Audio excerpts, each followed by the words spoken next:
Assalamualaikum warahmatullahi wabarakatuh. Pimpinan dan anggota Komisi 11 yang saya hormati, Ibu Menteri Keuangan, Bu Sri Mulyani yang saya hormati, para Wakil Menteri, para Dirjen, dan seluruh jajaran Bapak Ibu sekalian yang berbahagia. Pertama, saya ingin memberikan dukungan penuh saya terhadap efisiensi yang dilakukan oleh pemerintah sesuai dengan arahan Presiden Prabowo secara keseluruhan. Kita tahu bahwa efisiensi ini adalah hal yang lumrah dan biasa dilakukan oleh setiap pemerintahan termasuk di Indonesia. Dari presiden satu ke presiden lainnya, selalu efisiensi itu dilakukan. Tentunya kepentingannya adalah untuk mempertajam program-program prioritas dan sekaligus meningkatkan manfaat dari program-program itu secara langsung ke masyarakat. Hanya saja dalam konteks ini saya ingin sedikit reminding lah Bu Menteri dan pemerintah secara keseluruhan agar sejumlah mungkin ekses-ekses ataupun resiko-resiko entah besar entah kecil yang muncul itu bisa dimitigasi. Nah, sehingga saya juga ingin menyarankan kepada pemerintah secara keseluruhan agar komunikasi politiknya itu bisa lebih baik sehingga masyarakat tidak salah paham. Karena tujuan efisiensi ini sangat baik untuk kepentingan masyarakat semua sehingga semuanya juga harus paham bahwa memang efisiensi ini sesuatu yang perlu kita lakukan bukan semata karena pertimbangan dari sisi fiskal, tapi juga peningkatan kebermanfaatan bagi masyarakat. Yang kedua, um, saya juga ingin memberikan sedikit catatan khusus yang terkait dengan Kementerian Keuangan.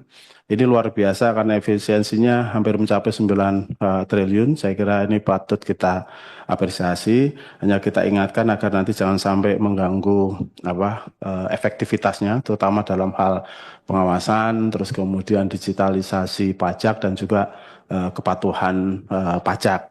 Kita juga ingin agar prioritas sektor-sektor strategis yang sudah menjadi rencana di Kementerian Keuangan juga bisa tetap berjalan secara baik dan juga kemungkinan resiko-resiko kebocoran seperti misalnya tax avoidance, misalnya kalau pengawasannya jadi agak melemah gara-gara efisiensi.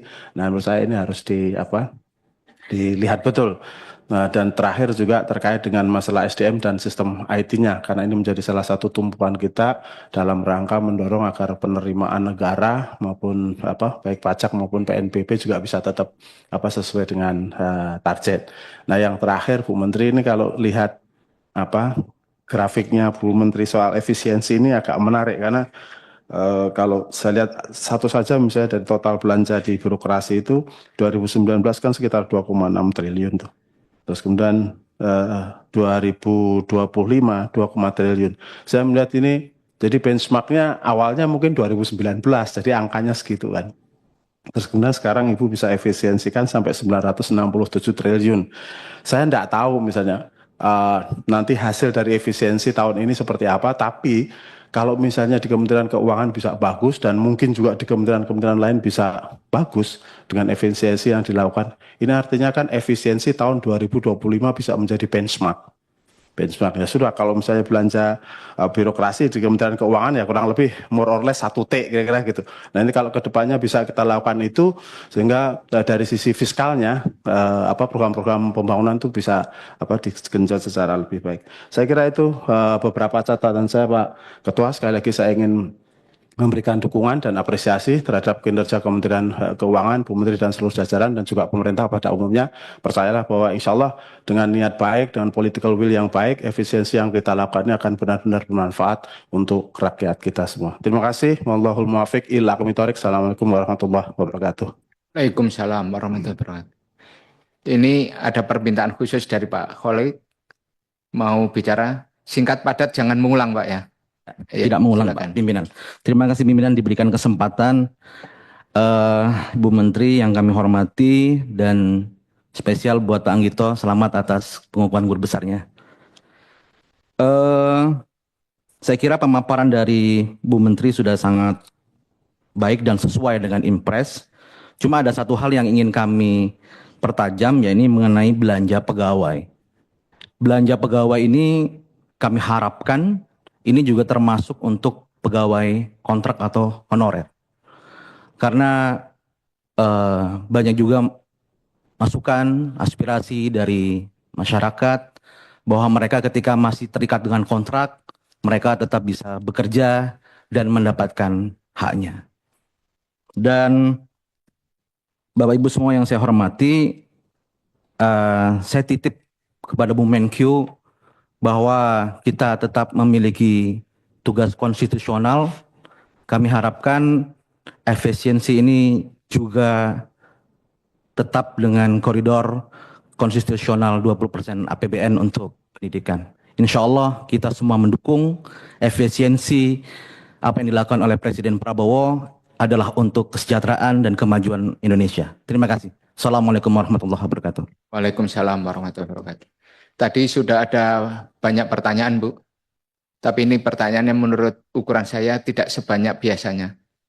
Jadi mudah-mudahan ini Ibu Menteri bisa menjawab dengan cepat dan kita langsung ke kesimpulan.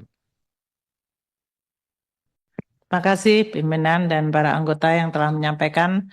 Saya sangat cepat. Efisiensi memang tujuannya untuk makin mempertajam tujuan Astacita. Kami juga menyetujui tadi bahwa permintaan atau pandangan dari seluruh anggota dan pimpinan agar tidak mempengaruhi output, outcome, dan target. Kita juga akan fokus kepada hal itu. Kami juga menyetujui bahwa dari exercise efisiensi KL di 2025 akan dijadikan sebagai baseline seperti yang tadi disampaikan kalau ini menciptakan sebuah budaya baru untuk efisiensi dari birokrasi di seluruh kementerian lembaga sehingga tentunya nanti hasil dari 2025 akan digunakan untuk penyusunan 2026 juga Ibu. Jadi kalau 2026 kan belum kita mulai nyusunannya atau sedang dalam pemikiran sangat awal.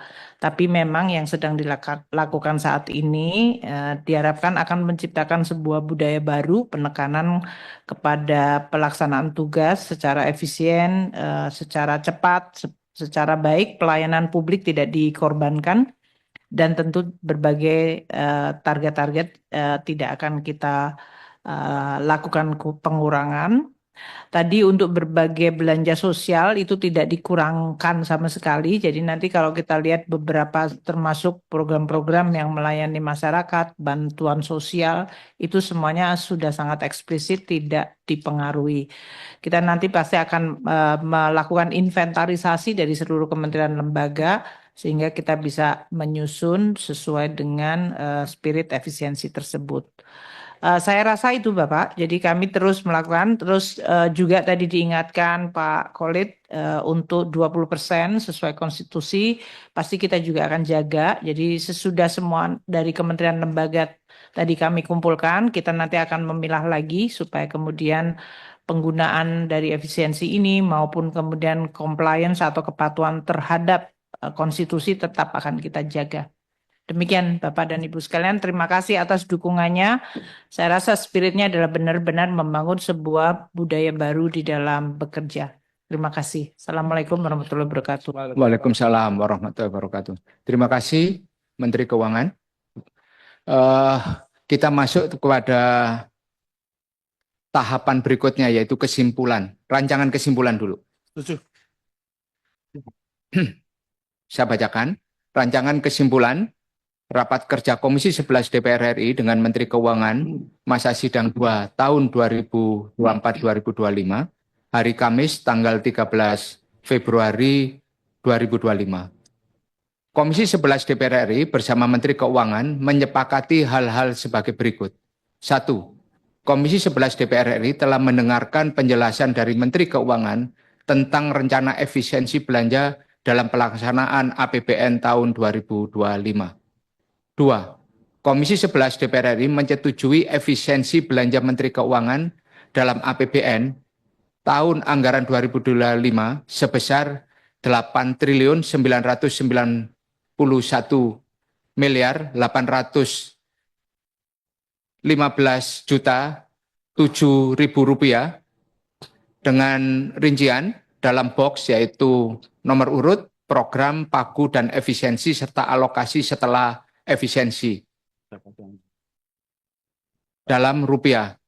Semua catatan ini menjadi bagian penting di dalam rapat ini yang tidak saya bacakan satu persatu, tetapi secara program itu menyangkut ada 5 yaitu kebijakan fiskal, kemudian pengelolaan penerimaan negara, 3 pengelolaan belanja negara, 4 pengelolaan perbendaharaan kekayaan negara dan risiko, 5 dukungan manajemen. Secara total, pagu awalnya adalah 53 triliun 195 miliar 389 juta 273 ribu, dikurangi efisiensi yang tadi sudah disampaikan menjadi 44 triliun 203 miliar 574 juta 266 ribu rupiah. 3. Tujuan efisiensi anggaran Kementerian Keuangan tahun anggaran 2025 adalah untuk memperbaiki tata kelola dan tata kerja, sumber daya, tenaga, biaya, dan waktu sehingga menghindari pengeluaran yang tidak diperlukan dan mengoptimalkan hasil kerja. 4.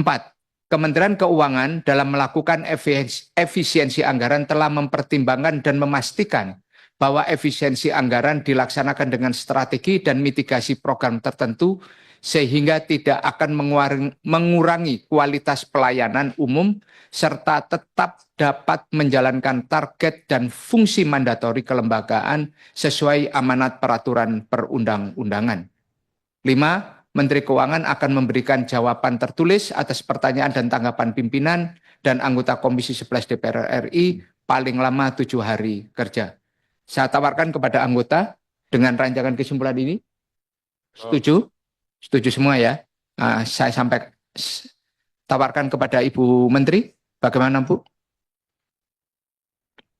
Saya sih senang Pak kalau belanja Menteri Keuangan, tapi itu belanja Kementerian Keuangan Pak. Jadi poin 1 penjelasan dari Menteri Keuangan tentang rencana efisiensi belanja dari nomor 2 ya, Kementerian Keuangan. Ya, itu saja Pak. Terus mungkin sedikit tadi yang efisiensi barang waktu dan mungkin barang milik negara juga Pak, karena kan kita efisiensinya termasuk space, tenaga, biaya, waktu, dan barang milik negara. Sumber daya itu termasuk barang milik negara. Barang milik negara dan barang milik negara. Karena tadi belanjanya Kementerian Keuangan, jadi jadinya barangnya milik negara, Pak. Iya, kalau enggak milik saya, Pak. Barang milik. Demikian, Pak. Terima kasih, ini semuanya sesuai, Pak. Setuju, Bu ya? Setuju. Oke. Kita setujui kesimpulan rapat tadi. Bapak Ibu sekalian yang saya hormati, selesai sudah rapat kita membahas efisiensi Kementerian Keuangan di tahun anggaran 2025 sesuai dengan Inpres nomor 1 tahun 2025. Sebelum rapat saya tutup, silakan Bu Menteri untuk menyelesaikan kalimat penutup. Pimpinan dan Komisi 11, para anggota yang kami hormati, terima kasih atas dukungan terhadap langkah efisiensi yang kami lakukan sesuai dengan Inpres nomor 1 2025. Tentu dukungan dari Komisi 11 dan tentu tadi juga berbagai masukan serta berbagai permintaan agar Kementerian Keuangan tetap menjaga dan memonitor secara baik langkah-langkah ini akan menjadi bekal bagi kami untuk menjalankan efisiensi. Terima kasih pimpinan atas seluruh dukungan dan juga persetujuan atas rapat sore hari ini. Wassalamualaikum warahmatullahi wabarakatuh. Waalaikumsalam warahmatullahi wabarakatuh. Dengan mengucap syukur alhamdulillah dan permintaan maaf apabila ada kalimat dan perkataan yang kurang berkenan, saya akhiri rapat ini dengan ucapan alhamdulillahirabbil alamin.